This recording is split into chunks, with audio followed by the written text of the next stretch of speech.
What up, folks? Today we are talking with Brad Ortenzi, which is an employee of Zoe International. Zoe is an organization that helps get kids out of sex trafficking. Brad was gracious enough to come on the show today and kind of share his story, share what Zoe's doing. It's an awesome organization, so be sure to go check it out. Brad kind of goes through his story of how he got involved with Zoe International and then just all the things they're doing, the good they're doing. They have a base in Pennsylvania and then Los Angeles, and then they also are in multiple countries. He was over in Thailand for 5 years doing work over there. So super interesting guy, really cool story. Hope you guys enjoy the episode, and without further ado, let's get into it. So we moved back from Thailand in 2019, so we've been there just a couple months after we got back. Gotcha. I didn't know you were actually like stationed over in Thailand. Yeah. No way. For how long? 5 years. Whoa. So you can speak. Yeah. I can speak about that. Yeah. Mission work in Cool. Thailand. Yeah. No way. Can you give us like a little sentence? Yeah. Well, I was the director of child rescue. So I had a team of mostly Thai Zoe employees. And we're divided up into a number of teams. It was investigators, social workers, prevention team, security, and kind of like an admin, translators, and so Whoa. Yeah, great 5 years. That's cool. Really great 5 years. So how did Zoe get over into Thailand? Can you give that? Yeah, so Zoe started in 2002. Okay. Originated out of our founders, Mike and Carol Hart. They were located in Los Angeles. Okay. And they sold their business to start the foundation in Thailand. So the home office has always been in Los Angeles. Gotcha. And the first country we've been operating in has been Thailand. That's so cool. Yeah. And then, so they're your founders. Where do you come in on the So a hierarchy of business? Yeah, What not is really. I'm not sure what you would call it, if it'd be a hierarchy or not. But we're close to, I think now we might be even close to about 200 employees global. Really? We're in 5 countries, Thailand, Japan, Mexico, Australia, and then here in the U.S. Cool. And here in the U.S. is Pennsylvania and Los Angeles. Okay. Whoa. So there's founders. We have an executive team, a director over the U.S., and then I'm a regional director here. Okay. In Pennsylvania. Nice. So how'd you even get involved in that? Did you know the founders? No. So I was a detective in Ep.35. Really? And working my last number of years, I was put on a federal task force called ICAC, Internet Crimes Against Children. So I did a number of things with that. I would go online and see if any guys that had, they call it then child pornography, now they call it CSAM. If anyone had any child pornography, they were willing to trade with me. And then once they traded it, then we did that by setting a geofence around Lancaster County. And then we would begin the legal paperwork, court orders, search warrants to then go and knock on their door with a search warrant. No way. So I was working other cases along with that, but that was really the inroad to working with Zoe, because coming up towards my last couple of years, and I really liked that part of investigations, that I wanted to work for kids all the time. So, and simultaneously, my wife and I were feeling a little bit of a call to ministry, and we heard about Zoe through my pastor at Petra, and it kind of had a little both. I had ministry, yet it also had anti-trafficking for specifically children. Now, Zoe does have on task forces, we'll work against all human trafficking work. But when it comes to the restorative part and the prevention part, we focus on children. Gotcha. Okay. So yeah, we found Zoe, started just exploring that, contacted the founders, and they invited us over to just kind of to do a scouting trip. And it was pretty much all over from there. Dang, that's wild. I don't know how to ask this question without being crude. But so like you said, you were in detective work in Ephrata, where you're like getting guys to send you.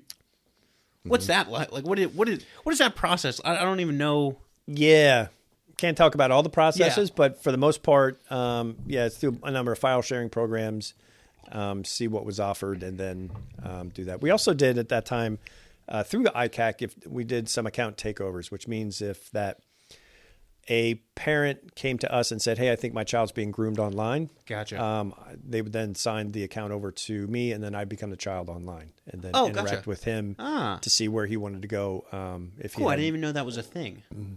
Yeah. Okay. Nice. Yeah. Who's the guy that's like the big time? Kurt Hansen?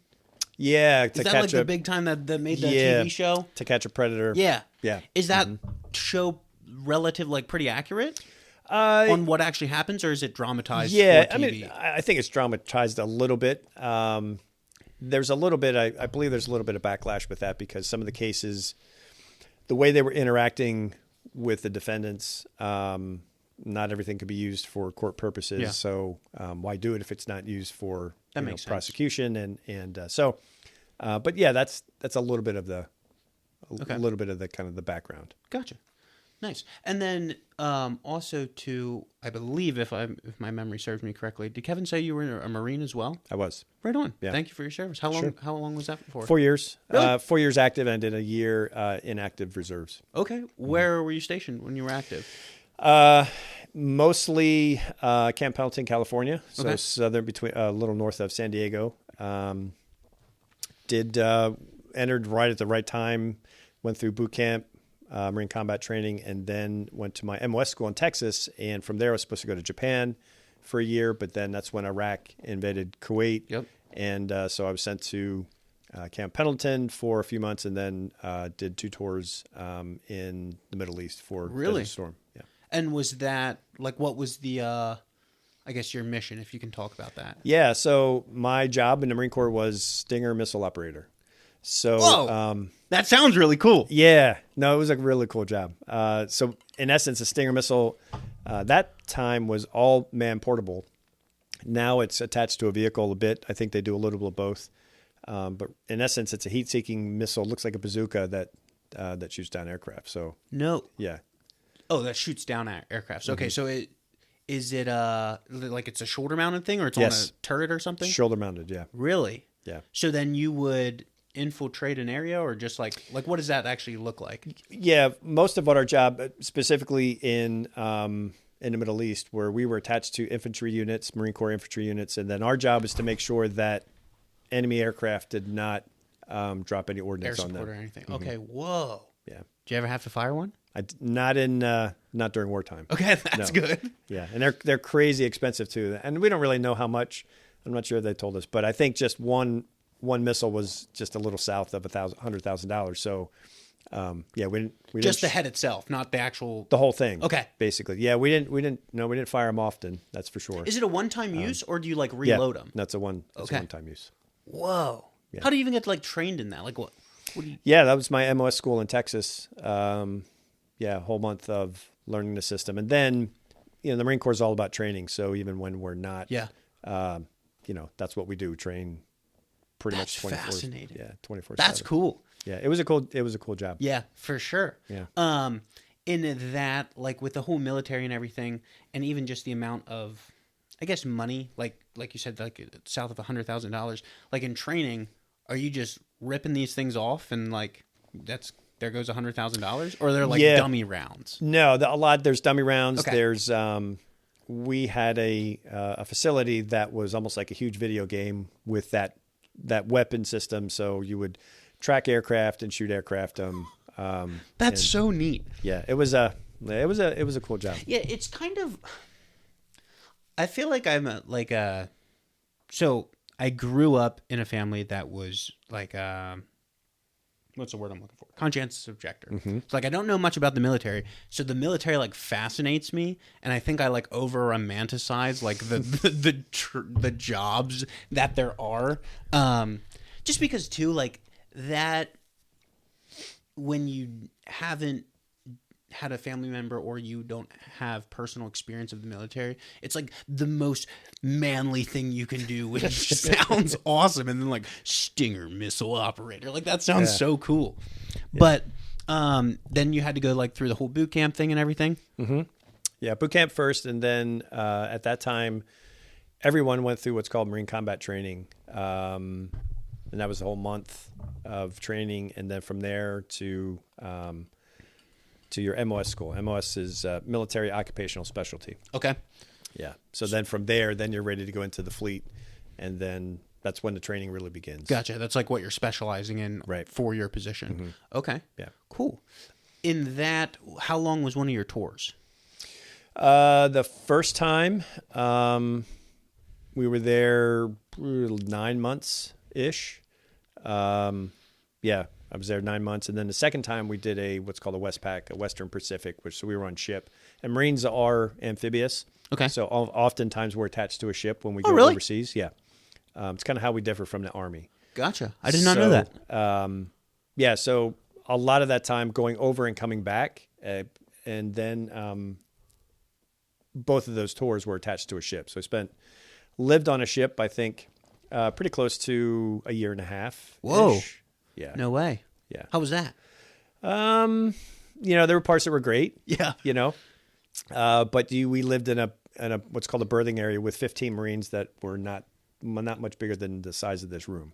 Really? So yeah, Like just sleeping quarters, or that's like all your living quarters? that's all your living quarters. So yeah, there wasn't any seats to sit on. There was so there's other places of the ship you could hang out, but yeah, so no privacy whatsoever, not even a little bit. But I do love the ocean, and there's times of you go to morning chow and grab your coffee and go out on the flight deck, and as long as they're not having flight ops, you hang out and yeah. So yeah, I mean there was some good stuff. I'm glad I never want to live on a ship again. Yeah. But there were some good points to it. Interesting. That's super neat. And then on your other tour, were you stationed like in a town or something, like with the locals?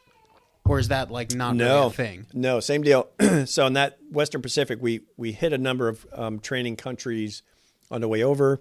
Gotcha. Doing a lot of training on the ship. And then that was mostly Middle East as well. So we did a lot of operations and joint missions with some other countries in Kuwait, Saudi Arabia. Nice. And then if you're not, for lack of a better term and potentially my own naiveness, like when you're not gunning down people and like running missions, like what are you doing?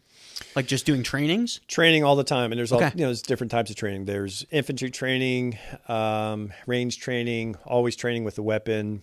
We're spending, we may go out into the field for a couple of days. We may go into the field. Some operations, and those joint operations would be when usually they're called like combined operations with.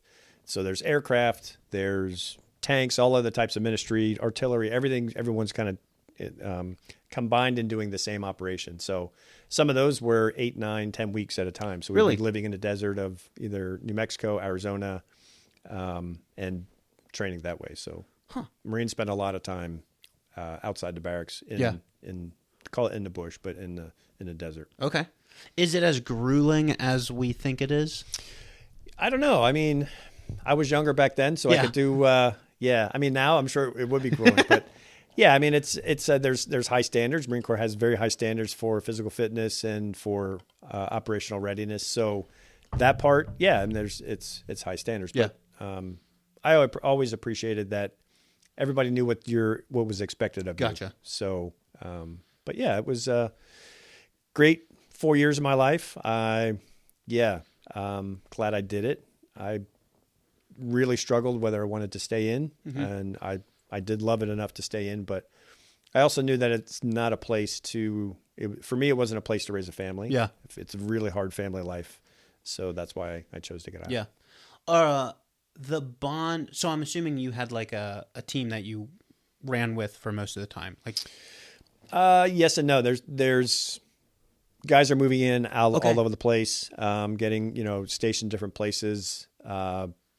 So there wasn't like a core team, but if I see where you're going with the camaraderie and everything, there's nothing like it. Really? The camaraderie and the brotherhood in the Marine Corps.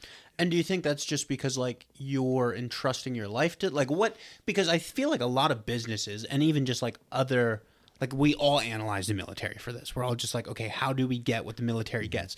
Is there a synthetic way to get that, or is it solely because it's like high stakes? You're in the blood, sweat, and muck of things with other guys. Exactly. So the situation brings out the camaraderie. Yeah. You're literally relying on someone else to keep you safe, and you're keeping them safe. So that brotherhood is, and it's instilled in. The Marine Corps calls it esprit de corps. It's instilled in you from boot camp on up. Yeah. That you never let your brother down. So yeah, it's made that way, but it also the situations function so that you just get tight. Yeah. That makes sense. Do you have any like bonker stories or anything that was like out of the ordinary that happened when you were active? Yeah, pretty much all of it was in some ways. Yeah, That's awesome. Yeah, it was just it's just a completely different lifestyle. And it was very exciting. Very, I grew up. My dad was a Marine, so. Oh, really? So yeah, it was just for me, just a very exciting time in my life. Is that why you joined? Because your dad was a Marine, or did you have your own kind of? I mean, a little bit. I saw the pride he had, and yeah, I mean, I grew up in a really small town and wanted to see the world, wanted to travel, wanted to see what was out there. But I also did, teamwork was always a huge part of who I am and what I do. Even now, I strive hard to create great teamwork in the teams that I work with. So for that, it just played into what I was sort of seeking already. Yeah. So yeah. Yeah, I think there is. So like I said, I grew up as a conscientious objector. I don't know if I still necessarily agree with that. I don't know. Being a Christian, like you have those two sects of people. You have like your Baptists that are like, let's go, hoorah type deal, and then like up north you have your Mennonites and your Brethren, and conscientious. And I'm not sure exactly where I stand. I think I'm getting to the point where it's like I think there's so many benefits of it because just as a person.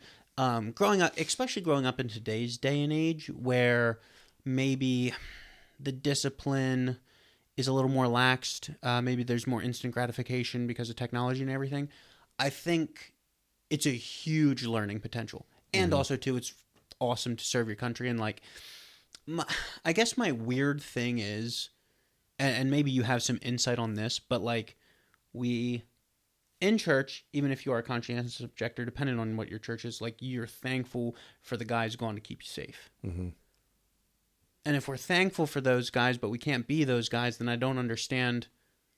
Like it seems kind of like a conundrum to me. It certainly is. And I don't understand it fully. And I'm still trying to like kind of wrestle through that. And not that I'm like dogging on their opinions or anything. I'm just trying to see like, okay, does that make total sense? Right. And I don't know the answer to it yet.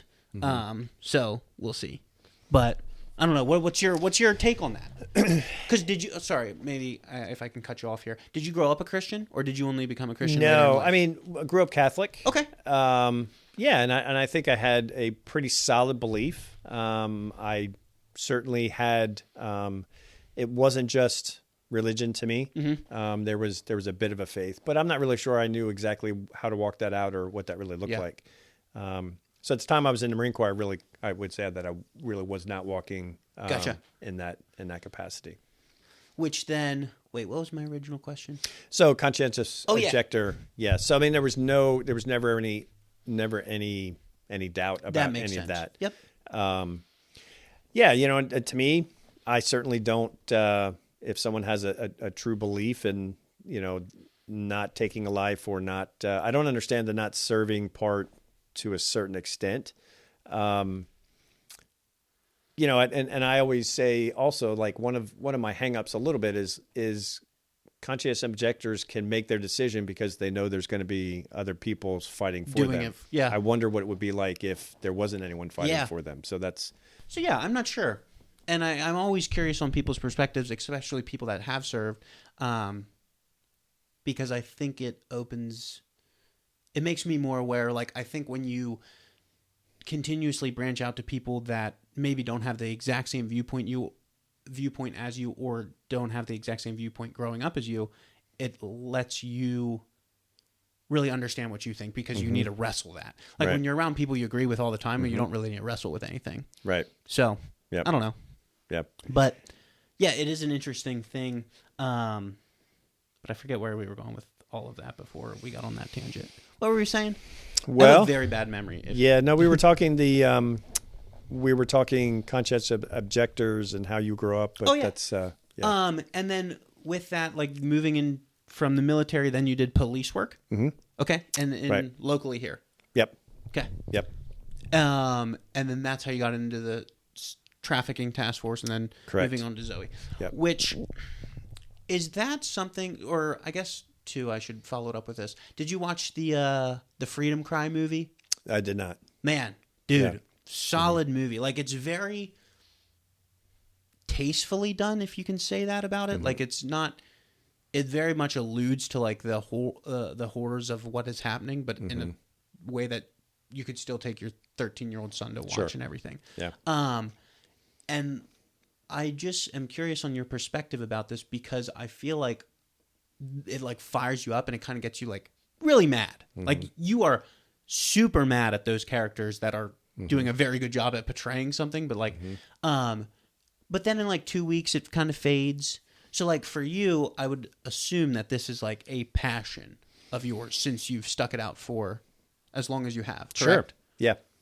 So like what keeps that, and I sound like a dirtbag saying this, and I recognize that, but like for a lot of Americans or just a lot of people in general, I feel like we kind of see something in the news and we get riled up and then we forget very quickly. So like what's your thing that's just like, hey, no, this is important and we're going to keep pursuing this? Yeah, I think it comes down to what's your calling, what's your passion. And this is my calling. And my whole life, my whole adult life, it's either been the military, police work, or this. So my calling is, trying to give a voice for those that don't have a voice, or standing on a line, protecting others. That's kind of who I am. That's the way, either the way I was raised or just how it came about. But so for me, it's not like it's not. I don't have an option to do something else. This is what I want to be doing. And it's a difference between this work. If it's just a job, it's going to wear you out pretty quickly. Okay. So if it's not a calling, you'll know pretty quickly. Yeah. You need to get into something else. Yeah, that was something that Kevin said, where he's like, dude, it's taxing on you. And like, how do you deal with that mental strain? Because I'm assuming it's a very strenuous job in some aspects, because you're dealing with like, I'm going to call it like pure evil, like evil. And then like, yeah, you have those victories, but you're still dealing with that. Like, what's that mentally like? Yeah, it's not easy. There's all kinds of different aspects that come into this. My job as task force coordinators. There's a lot of different opinions of how things need to be run. I'm trying to organize local law enforcement, or like not organize them, more coordinating the efforts of seeing what law enforcement and prosecution want to be doing, and then bringing all the restorative services around that. But even within the restorative services and county agencies, there's a lot of different people coming together for the table, but everyone has a different objective. Gotcha. So it's my job to point us all in the the same direction, and concentrate on what we all agree on, and going in the direction for whatever's best for the victim in that case. Gotcha. And when you say point everyone in a direction, like who all has a say in like what you're actually doing? It depends. The way we have the Berks County and the Lancaster County Human Trafficking Task Force set up, it's a district attorney run. So ultimately, the district attorney is calling the shots. Gotcha. With that. So, but there's a lot of wiggle room with bringing the restorative services and the restorative components to that, both for what's going on stings, what's going on afterwards. A lot of prevention work goes into what we do to make people aware that human trafficking is going on in this area, and how we can prevent it. And then like with that, I'm assuming, and correct me if I'm wrong here, but like, so you're trying to get these children out of the situations they are in, whether it be grooming or just like, you're working with local law enforcement, like a Zoe employee just can't go and like arrest, right? Or are Zoe employees police officers as well? No. It's just, it's very unique. Zoe works really well. One of our niches is that we work well with government, and we partner well with government. So pretty much in every country that we are, there is a government partnership, Okay. so to speak. So, and that looks different depending on the where we're at. Here, what really works out well is because I'm retired and because I have a lot of relationships specifically with the Lancaster County District Attorney's Office and law enforcement, we have a trusted relationship. So I'm trusted in areas that maybe wouldn't another person coming in that wouldn't maybe have that. So that's what really has worked well. And that has folded over into Berks County as well. Awesome. It looks kind of the same. Sort of our niche is that spot. My boss, who's located in Los Angeles, he works with LAPD and a number of departments out there as well. He is a part-time, has been a reserve LAPD officer for 30 years. So he is kind of that same thing. If he's a Zoe employee, but he has trusted law enforcement relationships. So that's really sort of, we cracked a bit of a code there. Nice. And that seems to be working out well. It gives us a seat at the table. And another part that's really unique about our situation is Zoe donates our time and expertise to the counties and to the wherever we're working. Okay. So what we do doesn't cost the county anything. Really? So we get to bring our expertise, not only mine, but I have access to my colleagues and my leaders and everything in Los Angeles, and we bring the experience of what we've been doing in Thailand for 20 years. So cool. There's a lot that we can offer, Yeah. and we just want to help. So it doesn't, the county doesn't have to pay anything. That's sweet. And then you said you have like 200 people on staff. Mm-hmm. So then all that's nonprofits just through donations then? Yep. Really? Totally. Yep. I mean, we pick up a grant here or there, but not much. Yeah. Overall, most of we have supporting churches, supporting businesses, and supporting people. Cool. Do you guys ever partner with like other organizations? Like I know like North Star is one of them. Mm-hmm. Like, do you guys ever do like collaborations? Is We that do. a thing? Yeah, for sure. We have an excellent working relationship with North Star.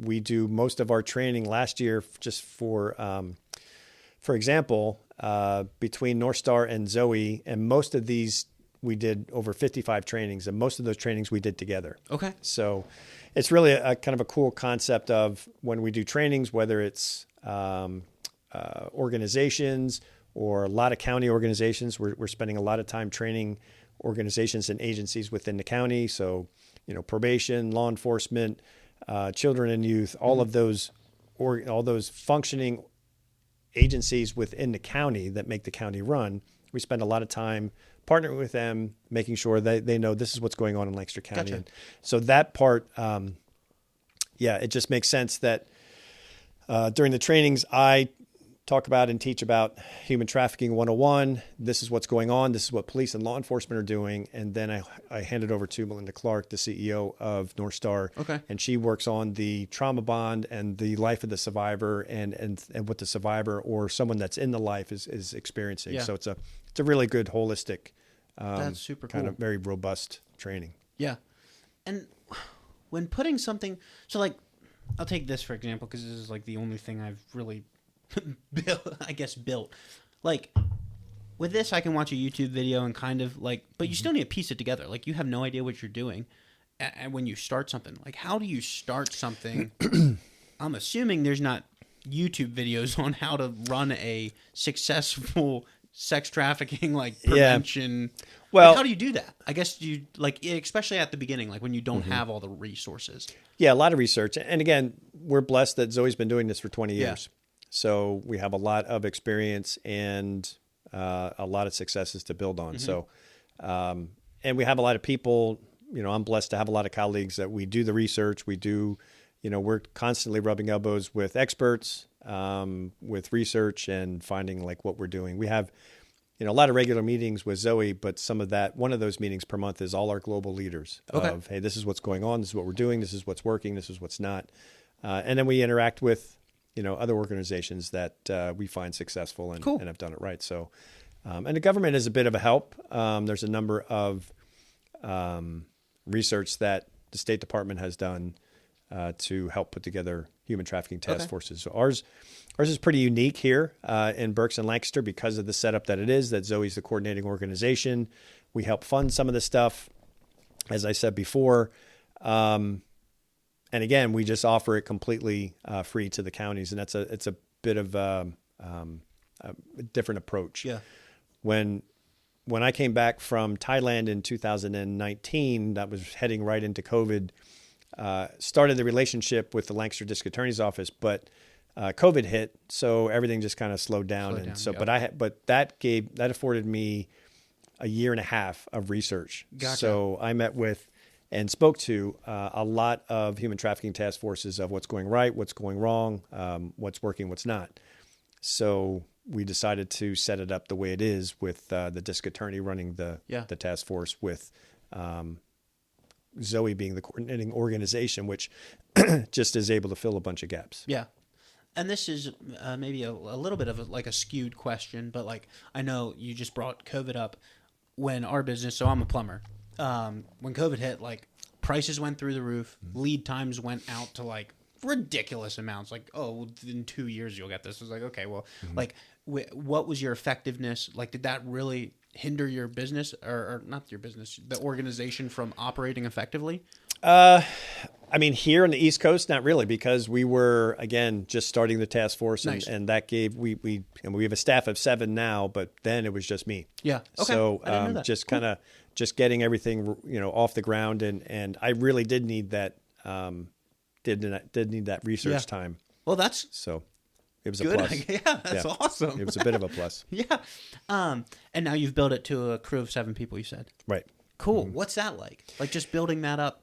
Yeah, well, it was all necessity of with each gap, we would fill a gap and we'd need people. So we have advocates, mentors. We are a nonprofit, so we have a couple people, office manager, but also donor development people to help us do what we do. And we just hired a community services manager, and she oversees all of the advocacy and mentorship that we do. Cool. And that, where was my mind going with that? I totally just blanked. Building a team. That's where you're going. Oh yeah, and that. Then this may be a weird thing. I don't know why I thought of this. Like so, even with I can only relate to business because obviously I'm not part of a nonprofit. But is there any time where you have to like fire someone? Like, is that a thing? Or everyone's like so passionate where it's like generally like if they're in this, it's not like they're doing it for a paycheck. Never had to fire anyone. Well, that's a win. Yeah. Zoe has a very long entrance process. Okay. So a lot of interviews with a lot of different people. And again, if it's if you come at this with this is going to be my job type thing, that's going to show in the interviews. For sure. So. Interesting. So then you said a lot of interviews, like, with you, like what was your process? Yeah. So it starts off with our HR people in LA. And then once they're ready for an interview with me, and then, they'll interview with a couple people on our team that know the process. And then most of the other interviews are from, either our team in, LA, our program managers out there, the CEOs, the USA directors, and then the founders as well. So the founders are they split a little half their time in Thailand, LA, but they're also bouncing around all the other countries. That they do a lot of traveling. That's cool. With that, when you're building something, obviously you guys are growing to a spot of where I would say it's a pretty large operation. And generally, just in the construction industry, like when something gets big, you kind of lose that personal feel, and like it kind of just like you're talking to a machine now. Like I'm assuming, just by what you've been saying, that has not happened and is not the case in Zoe. Like, how do you guys structure your leadership that you still keep it personal and like everyone still feels the camaraderie and right? Well, there's not only that, plus, in this age, everything is kind of a lot of things, including us. We've switched to a hybrid remote type thing. So it's really incumbent upon the leaders to make sure they stay connected to everyone. So we do that. We still have meetings where we're seeing, everyone seeing each other.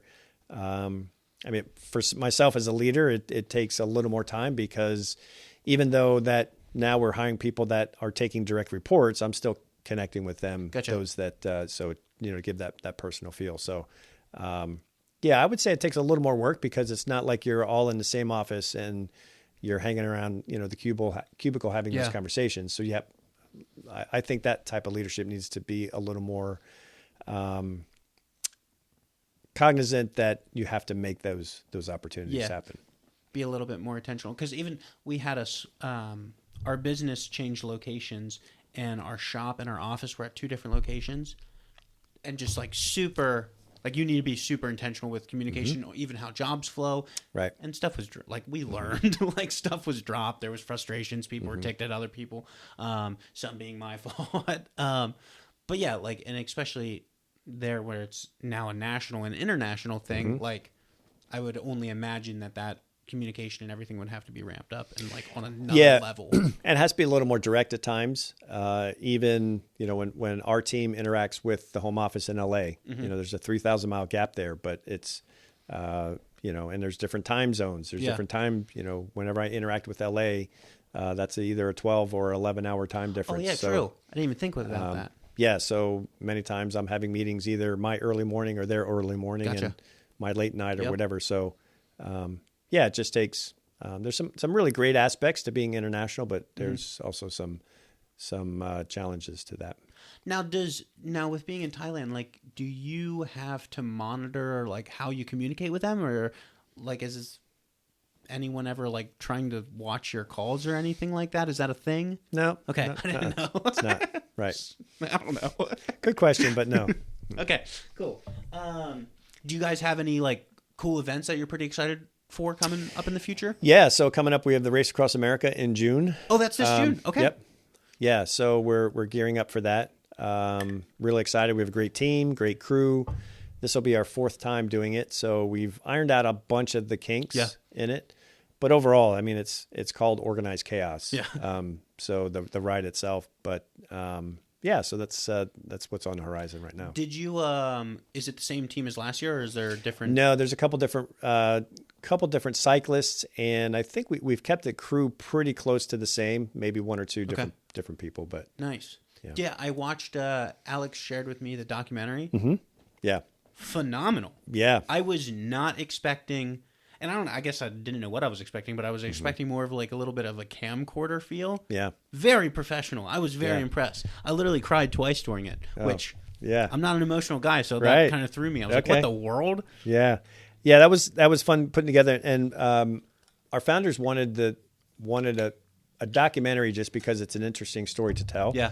So, and we talked about doing something like that ever since we've been doing it. And last year was the year, or 2023 was the year we put that together. So, looking back, I really wish I would have the chance again to do it because what do I know about putting a documentary together? I don't know anything. That's not my wheelhouse at all. So I would do a couple things differently. But I think the production company did a really good job. Putting it was together. Phenomenal. I was very impressed with it. And then with that, like, this may sound harsh. So you're doing more prevention and like more awareness stuff.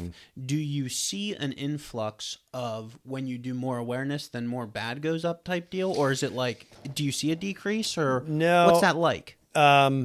It's not that you really see a decrease. Human trafficking is one of those crimes that there's statistics out there, but you have to take them with a grain of salt because it's one of the most underreported crimes. As you can imagine, there's so many challenges to reporting it accurately or what. So we can't really tell if we're doing a lot of prevention, so we have less cases. That's not really the case. When we're looking at prevention, what we're doing in Lancaster and Berks County is we know that traffickers can't operate without vulnerability. They need vulnerability to exploit, and they're looking for societal, systemic, individual risk factors of those that they can use for this. So what we do is for the prevention, we identify specifically within children, where are those in our community? And then we put programs and we put advocates and mentors in their life to keep them insulated and to help them not be as vulnerable as that. So, Gotcha. For that, it's like it's really not a numbers game in that, well, if we do this, spend this amount of hours doing this, there's going to be less cases. That's not really a case. It's about the person. And, this child came on our radar for this reason. Yeah. Now we can teach her or him about positive body image. This is what grooming looks like. This is what a healthy relationship looks like. And there's a trusted person in their life that if something goes wrong, they can call them and we can stop it from happening in the first place. So that's what the prevention looks like. And do you stick with that child for a certain amount of time, or is it? It depends. And a lot of it is based on what the child wants. Really? So, yeah. So it depends. Sometimes we're, depending on the program, depending on the access we have with the children, we do a lot of work at Lancaster's Youth Intervention Center. And it really depends on how long that child is kind of in that system. But we do have, this is Zoe, kind of just our the way we operate. If there's a child that wants to stay in contact with us and wants to stay a part of what we do, they'll always be a part of what That's awesome. That's really neat. Yeah. Do you ever get involved with like I can't think of what's the victim and then the person doing the crime? The perpetrator. Thank you. Mm-hmm. Like, do you ever get involved with them and like? Yeah, a lot of what we're doing with the stings is we're trying to cut down on the demand for online sex. Okay. So we're doing John stings often. In both Lancaster and Berks County, every sting that police are doing within the task force, myself and our advocates are with on those stings. Okay. So we're interacting with not only the women that we're coming in contact with, but also see the males as we do two types of stings. One is a male that's looking for online activity through the ads that are posted. But also there's one that's another sting that's kind of geared toward if any of these Johns are looking for minors. Gotcha. So two stings. Okay. And most of these stings, everything's going on simultaneously. Yeah. What is your, I guess, perspective, since you would have probably a better perspective than anyone since you work so closely with it, on a perpetrator? Like, because quite frankly, just like from a common Joe, myself, like, you are disgusted and quite frankly, you hate those people. But I'm assuming that, like, yes, some of it maybe there's like a mental thing. I've heard that before. I don't really know. And so I would want to get your take on that. Like, are they just like scumbag humans, or like, is it something where even in like addiction, it's like, hey, it was one bad decision after the other, and that's how I got to this. Like, at the base level, they're still human. Like, they're still a human being. Like, what's that like? Because I would assume, from my own experience, if I would be put in the situation that you're in, potentially, I would feel a lot of rage. And, like, this person is, quite frankly, a dirtbag. But then also, after you would do it long enough, I'm assuming you would gain perspective of that person, the perpetrator, as well. Right. What's that like? Yeah. And that's a great question. So... yeah, I mean, everybody's a person, and we're all broke in different ways. So we try not to be judgmental, but obviously the main thing is protecting the victim, protecting and trying to stop this from happening in the first place. But what I have learned is these guys all have a story of, why they're doing what they're doing. Not acceptable, of course. So part of what we're also trying to do is not only hold them accountable, but also trying to get them therapy, trying to get them help for what they're doing. Okay, so you will partner with them after the incident? Well, or no? Not so much us, but through the criminal justice system. Okay, I'm tracking. Once they're found guilty, there's certain options that they would have as well. And what we're finding, we've just take Lancaster County, for example. For Lancaster County, I think we've made 140 arrests since we've been operating since 2021. Really? And a lot of those are Johns that are John arrests. And of those John arrests, I think we've only had 2 or 3 come back in different stings. Wow. So we're doing something. Yeah. They could be going to other places, but we don't really think that's happening. We truly think this is sort of like a come to Jesus moment in their life, and they make some changes. And that's really, in essence, what we're hoping for. Yeah, that's phenomenal. what's like you've used the term John. A John would be kind of within the criminal justice system, or not even like larger than the criminal justice system. A John is he's seeking sexual services from someone that's offering for sale. That's Gotcha. a John. I'm tracking. With and I don't know if you would have knowledge of this or not, but like it's very prevalent where like OnlyFans like ramped up like crazy. I think last year I saw an interview where like OnlyFans produce more revenue than every major league organization in the U.S. combined. Do you see an influx like with the OnlyFans thing where like there's now, I don't know, we're just becoming very sexualized as a culture. Right. And do you see a direct correlation between the two where it's because even too like you hear people's stories of like, hey, first it started like with porn or whatever, and then they had to go more hardcore just because it is a drug, and like you constantly need a higher hit to get that same high. Right. So and I'm just spitballing here, but I'm assuming with a culture getting more and more sexualized, that would increase, but I'm not sure. Yeah, I don't know. I do know that we are in an age that is highly sexualized. So how that I would think that would have to lead into a lot more sexual activity online or whatever. It could. I'm kind of a stat and a numbers guy, and I don't have any stats for that. So I would assume, and that's the direction it's going, but I don't know for sure. Yeah. And they say, and I don't know this either, but like the Super Bowl is the most trafficked day in the United States. Is that, you got any insight on that? No, I mean, personal opinion for sure. I don't know if there's any really statistics around that. What we do know is where there's a whole lot of people and a whole lot of hotel activity, there's going to be some human trafficking. So that makes sense. I don't really know if it's the most sex trafficked day. I've not seen any stats on that. But certainly what has positive come out of that is that taking an event that has a lot of potential around it, that's anti-sex trafficking work, is now becoming a part of those bigger events, which I think is a good thing. Whether it's a true stat or not, I don't know, but we're doing some work and that's some cool. awareness around that. Right on. This is random. Did you watch the Super Bowl? Are you a big football guy? I did. Yeah. Did your team win? Well, I'm a Chicago Bear fan, but I really appreciate watching the Eagles. I think they're they're a fun team to watch. And followed them all through the season. So I was. I'm not a big football guy, but it still made me happy to watch them just destroy the 49ers or whoever it was. The Chiefs. Chiefs with Patrick Mahomes. I was like, that's all right. Yeah, and I have a lot of Pennsylvania pride, so it's great to see. I follow the Phillies as well. Philadelphia fans do have a reputation of being a little crazy, but there's a part of that I kind of like about them as well. For sure. So you're flipping cars and it's like, okay, you won, like right. So, but just crazy. Super Bowl. But what else are you? Do you have anything that you want to talk about, or we can take this anywhere? I know we've kind of hit pretty heavy on Zoe and No, just pretty excited about the Race Across America coming up. It's again, like I said, it's organized chaos. It's it's even hard to describe the whole, encapsulating that whole thing.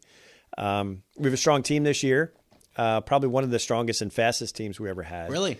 So we hope to finish in under 6 days this year. That's wild. So that's going to take a lot of work and a lot of speed, but it certainly is within reach. Because what did you guys finish last year? Last year, I don't remember the exact time, but it was 6 days and maybe 10 hours or something something to that effect. So you're looking to shave off like 10 hours. Yeah. That's crazy. Yeah, 10 hours over 3,000 miles. Have you ever been a cyclist? I have. Really? Yeah. So okay. This will be the fourth time I was a cyclist. For the first two times we did it. How'd you get into cycling? Yeah. Started in my teens. Just always was into the Tour de France. Yeah. And just cycling was a part of what I did. And I think I started with as a kid, you wanted to get anywhere, you had to ride your bike. Yeah. So always was a cyclist. But then I bought my first really expensive bike before I bought a car. Even when I was, as much as a car. Yeah, and I remember blowing a lot of money on a really great bike that probably should have been saved for a car. But yeah, so just always been into cycling, always been into fitness. Did a lot of cycling events. I do triathlons now, so cycling is just a huge part of that. That's awesome. I just saw. I'm not a cyclist, but I just saw Philly is doing this thing where they're doing like a night 5K where it's like a bunch of different concert stations along the 5K, and I was like, I could get into this. I'll run for 3 miles to have a party, and that's interesting. Listen to a couple concerts here and there, but that's about the extent of my fitness career. Alex did say, he's like, well, you should come cycling with me sometime, and I was like, okay. I did do the farthest I've ever cycled was, I think, only like 18 miles. Never cycled anywhere. And then my wife worked down in like Gap area. And one day I was like, I'll just like go down there. And I was like, it'll be fine. Dude, my legs were sore for like an entire week. My seat was so narrow. My butt hurt for like 2 weeks. It was miserable. Yeah, that's not... you want to kind of work up to long rides. But yeah, it was crazy. And then I was like, okay, I respect the cycling community. The crazy thing too is the traffic. Like, it's a free for all out there. People are nuts. And on the other side of that, when I'm not cycling, sometimes I can be that dirtbag that like isn't the nicest to cyclists. But yeah, so with your current position in the race, like, are you like the chief, or what's your position in that? Yeah, I mean, be like the manager. Okay. Yeah, so my job is to stay in contact with the corporate sponsors, to handle media, and we have a crew chief. The crew chief's position is to get the team from point A to point B. Gotcha. So together we kind of collectively or collaboratively just keep things running. Okay. Yeah, it's so the race starts in Oceanside, California, and finishes in Atlantic City.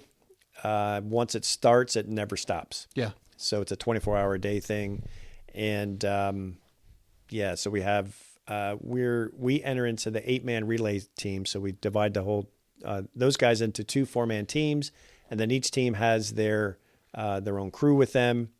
Crew consists of van leaders, crew leader, and a mechanic, and then we have a follow car people, and then we also have a sort of like a tour bus where we sleep, and so. Together, I think with cyclists and the crew, I believe we have like 25 people total. And it's just, we try and plan for everything. And with each year we do it, we get more experience, but it's wheels always come off of something somewhere.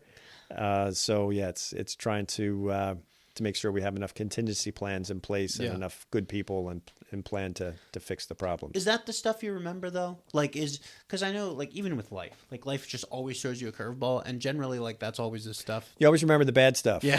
Those are all the stories come around, the bad stuff, the sandstorms, the rainstorms, the time bikes break down, and that's what the stories are made of. Is Alex going to be a mechanic again? He is. Right on. That's awesome. So he made the cut. He did. That's awesome. Yeah. No, he's fantastic. Great. Just an absolute, not only a well-needed job as a mechanic, but also, he's not just working on bikes. He's a crew member. He's pulling bikes off the rack. He's helping. And the crew, having ridden it twice, or I rode it twice. It is tough. It's really tough riding, but I would say crew has it even a little harder. Really? They don't get as much sleep as the cyclists do, and they're always doing something, where the cyclists, their job is to get on the bike and to ride, but then when they're done, we try and give them an opportunity to get as much rest as possible. So even when they're resting or just kind of sitting around, the crew is usually doing something to keep the wheels moving. Did you ever track how many calories you burn, like, as a cyclist? Yeah, well, not in that event, but during triathlons we do. You're kind of tracking how much you're losing and what your intake is, and it's a very organized. Need to take this amount, whether it be gels or other things. But during RAM, yeah, it's I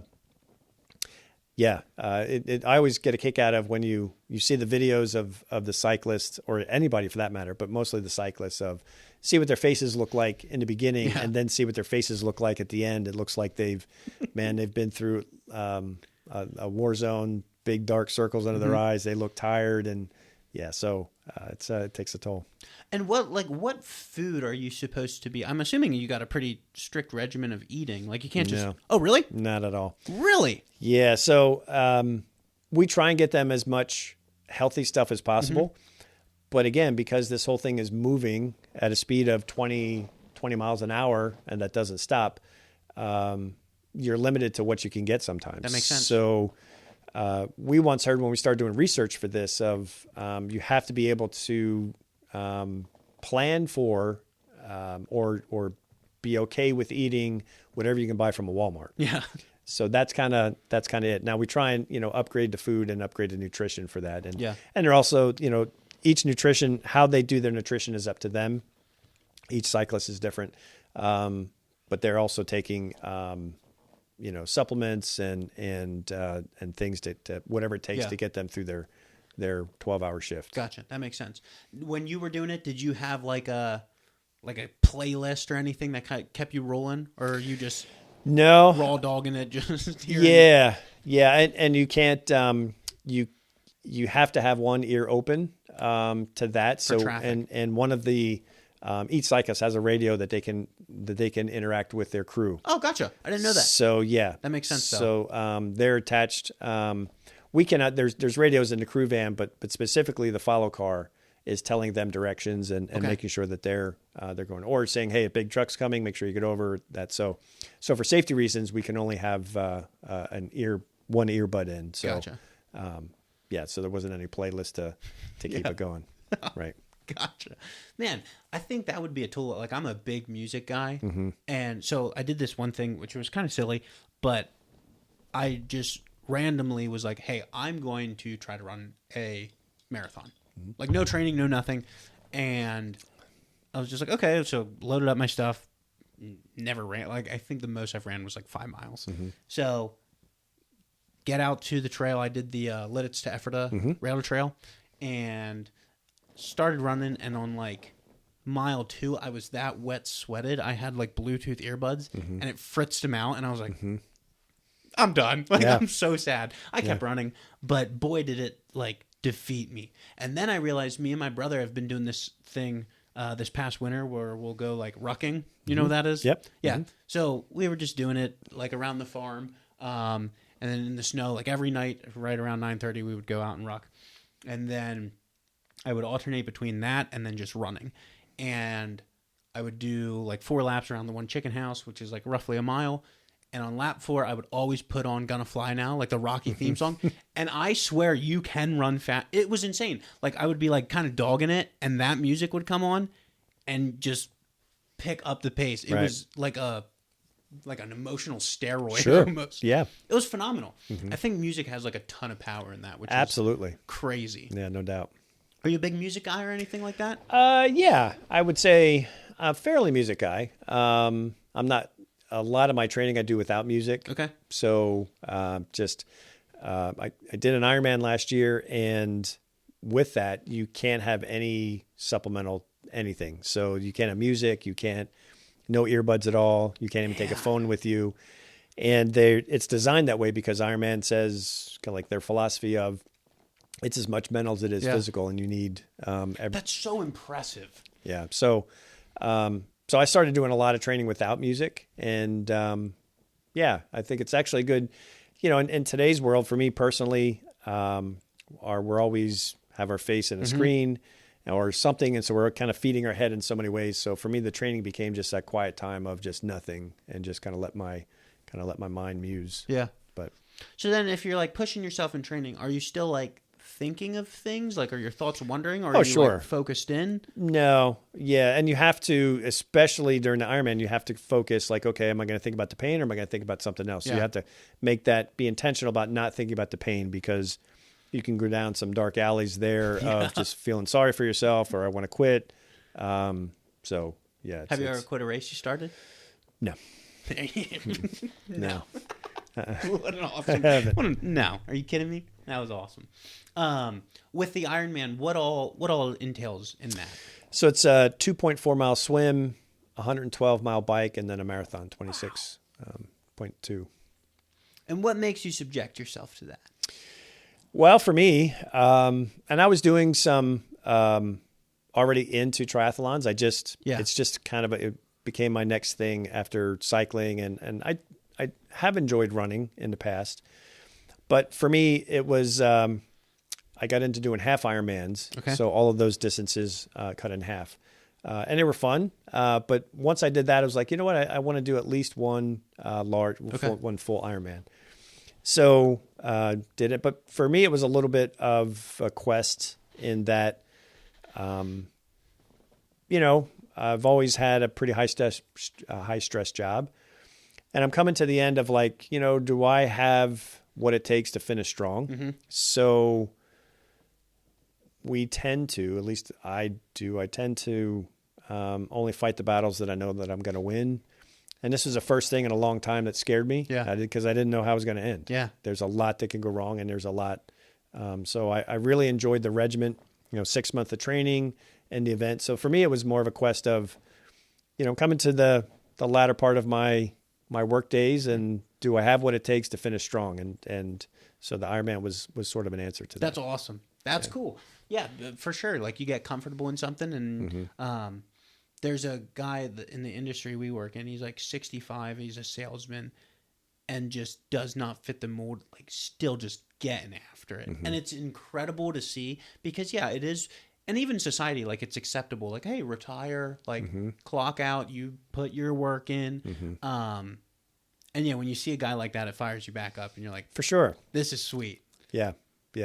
For me, there's no retirement in the Bible. That's not really.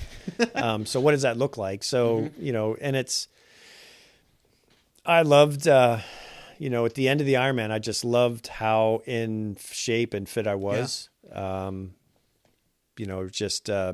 Especially towards the end, the Ironman training starts you slow, but then there's a continual build. And, towards the last month, going out and run 20 miles was just not even like it was work, but it wasn't a matter of like, wow, can I do this? That's so cool.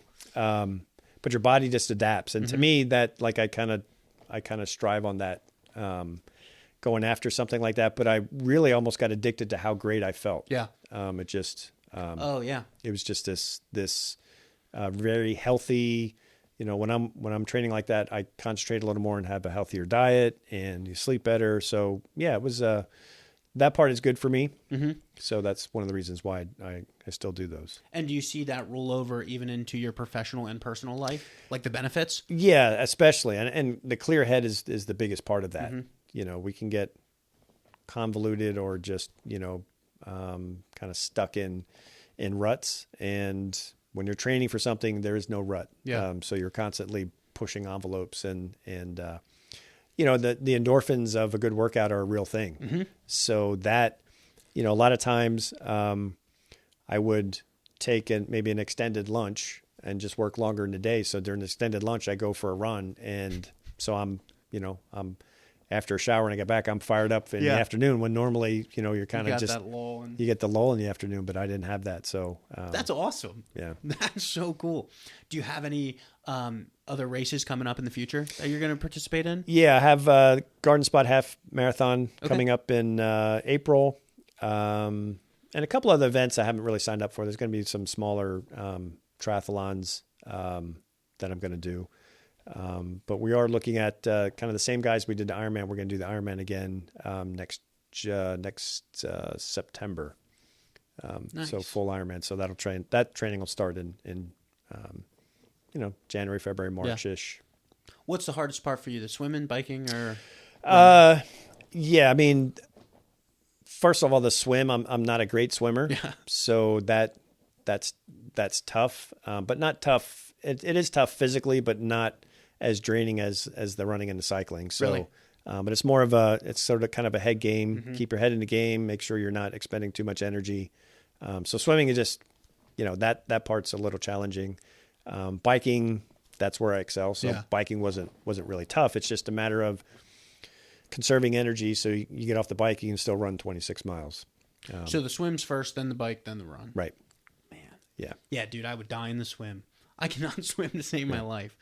But And there's so many aspects to it that, it's not just swimming 2.5 miles, it's swimming 2.5 miles with another 1,000 people. Yeah. So in the water. So it's just, again, trying to keep your cool, trying to get a stroke when people are bumping into you. And yeah, it's a little chaotic. Yeah, I can imagine. Did you ever watch the Iceman documentary? With who were their names? Yes Theory.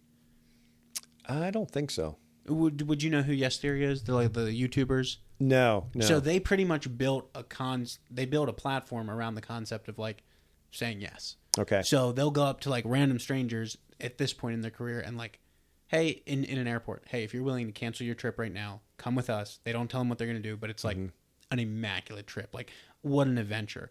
And obviously most of the people, hey, no, like I can't, I'm busy, like everything. And then people say yes, and they get like an experience of a lifetime. Okay. Awesome. Like they've done stuff where they over in Egypt and with the pyramids and everything. Like they went like helicopter bungee jumping with Will Smith, like just absolutely banana stuff, which is really cool. They met this guy that was doing I believe it was an Ironman or either triathlon. He was training for this and he wanted to do it in Antarctica. And like doing this across, and they made this whole documentary about it. I didn't watch it, but it looked absolutely insane. But I watched a couple YouTube videos of just like his training regimen. Right. Insane. Yeah. Like, Yeah. just calculated to the T. And I was like, that's awesome. I can't imagine doing a triathlon in Antarctica. That sounds crazy. He's like biking through the snow. He's got like some certain type of tire and everything. It's like, how do you even, like, what's happening? Right. But just very, their channel is very neat. Right. And it's just like, positive. It's not like the garbage of today, and just kind of, they don't focus on like the gossip or anything of the current events, what's happening. It's just like good, like, hey, like generally saying yes is like a good thing. Right. In such a negative world, which is really neat.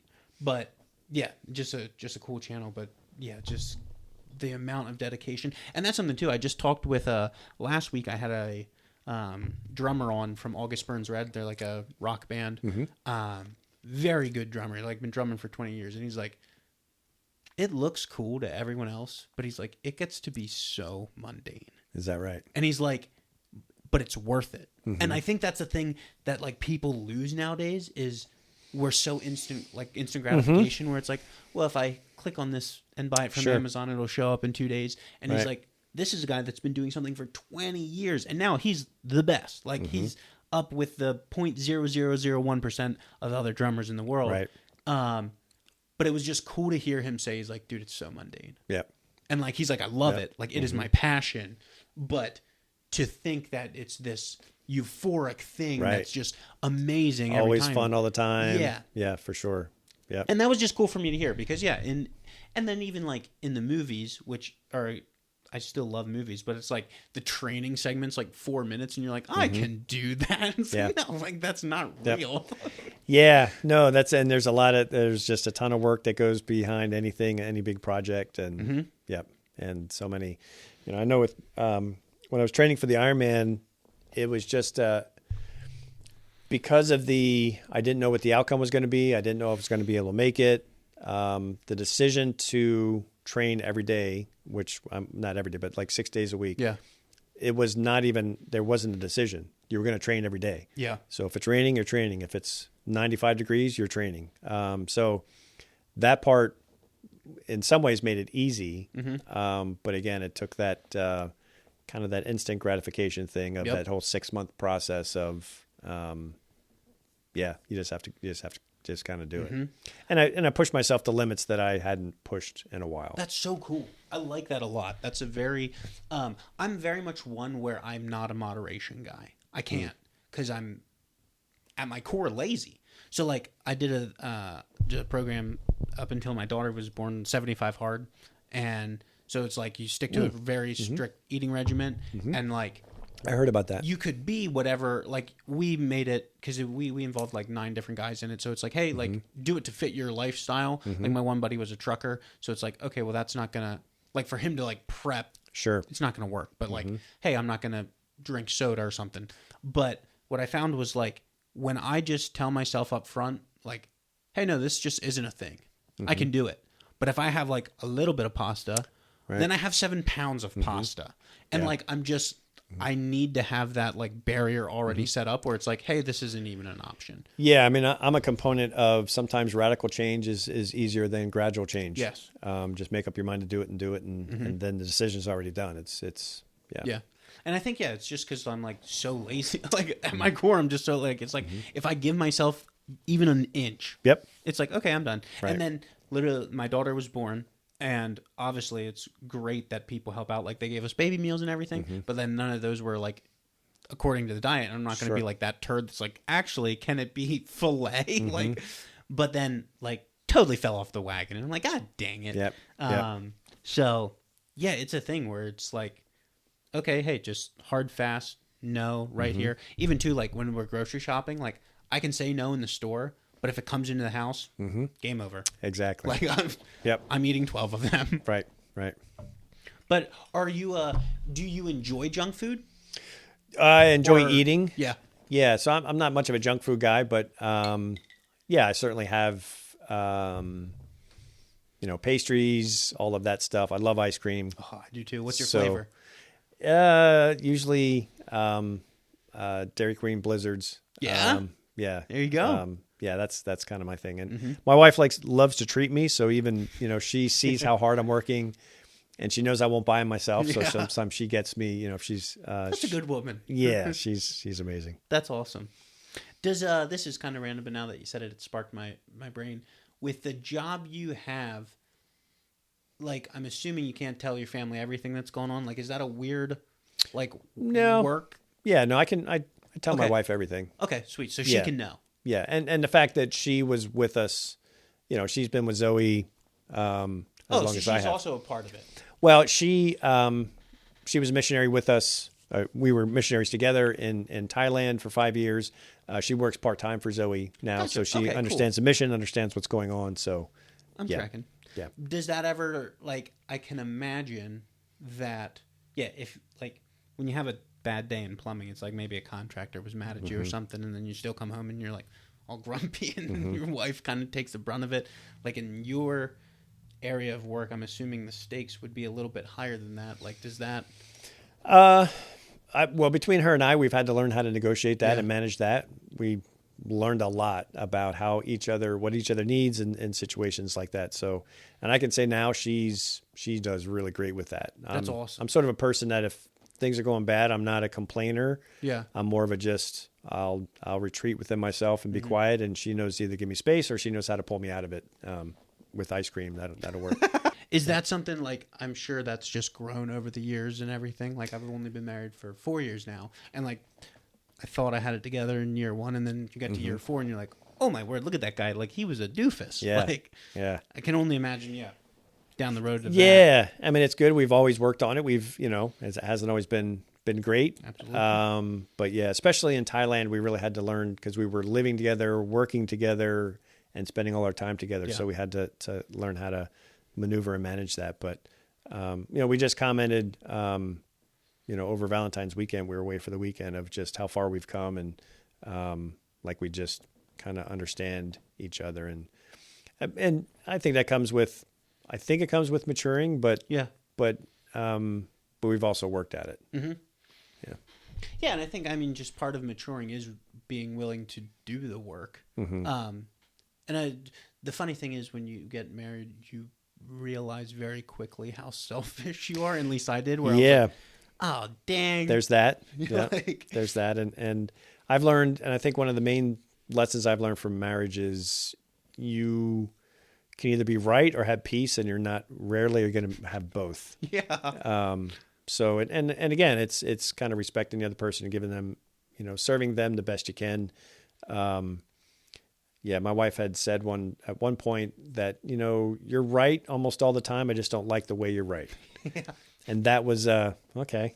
That was a very direct. I also said, well, can you repeat that first part?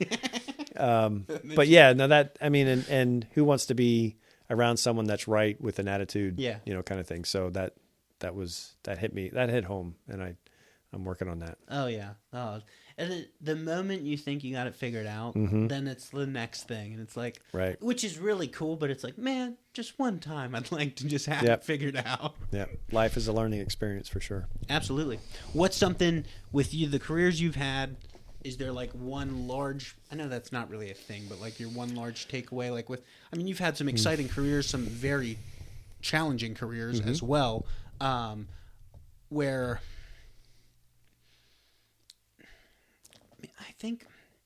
I think generations are getting softer, to be honest. Like I do believe, There's no doubt. especially like the men, because even just from like my brother who is 34 now to me, like unfortunately there's a huge difference. Like the dude is awesome, absolute rock star, kind of like you. Like, hey, if I said I'm doing this, I'm doing this, and then like. You get to me, and I'm like, well, there's some exceptions, and freaking being a doofus sometimes. But then, even like dropping like from me, I'm 26 to like a 21-year-old, that change for the most part, obviously we're doing the majority, like is more dramatic. So like with you, is there anything where like I feel like you would be a guy that has the credibility to actually speak to some of that? Like you've had the hard jobs, you've been a Marine.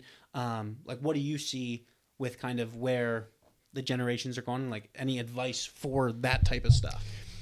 Yeah. Does that make sense? No, I think I see where you're going with that. Yeah, I think we've lost a little bit of what makes us either great people, a great nation. I don't even know. And there does seem to be a little more entitlement now than ever before. And maybe things were not great when I was, being raised. I kind of grew up in a society where kids were to be seen and not heard. Yeah. And so that's not right either. Yeah. And so I think there's certainly a give and take in that situation. But generally it does seem like, we are a nation that has it so easy. I did a lot of traveling and worked in a lot of countries in the Marine Corps and living and working in Southeast Asia. So, we're a country that we have pretty much the best of everything. And I think that's making us soft over the years. So, so to answer your question, there does seem to be maybe a little bit more entitlement now than ever before.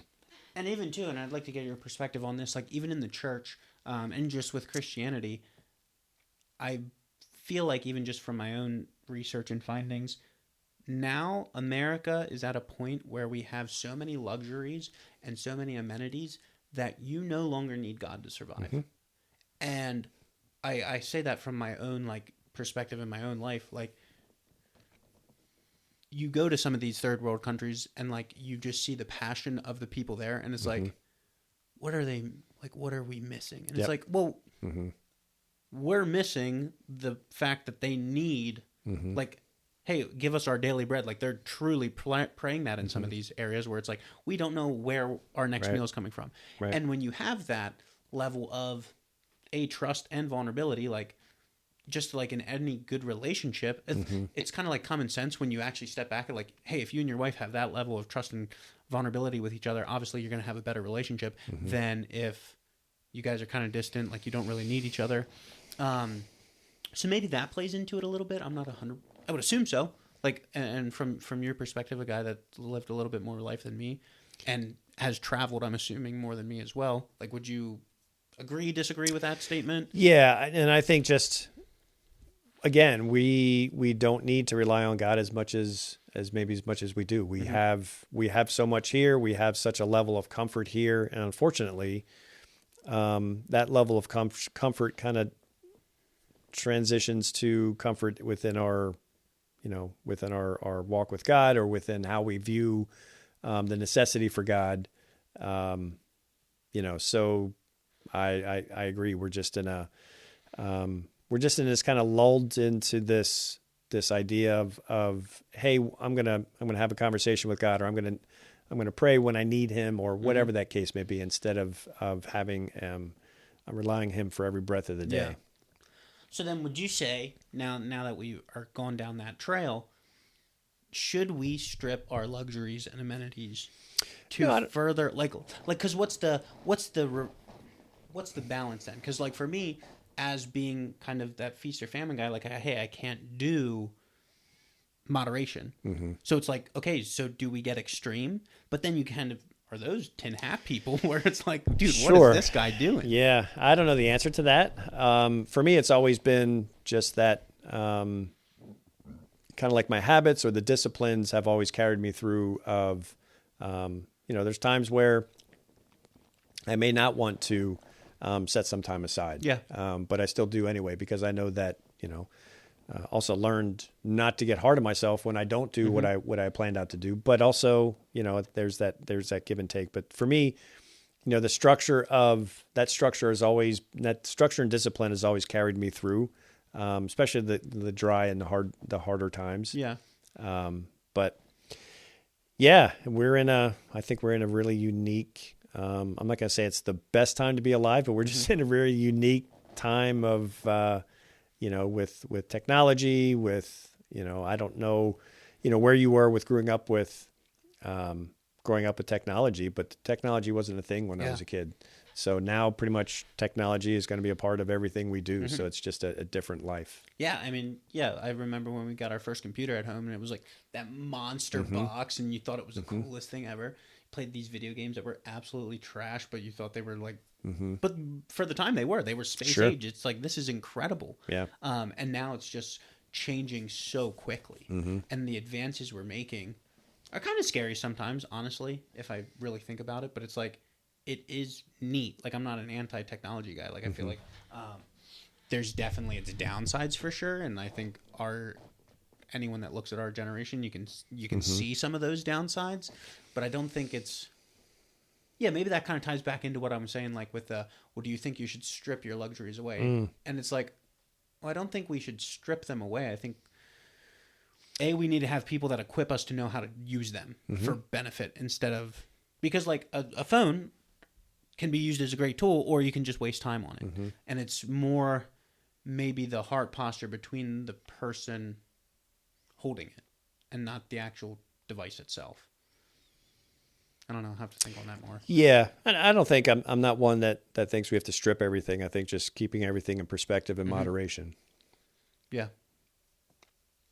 Easier said than done. For sure.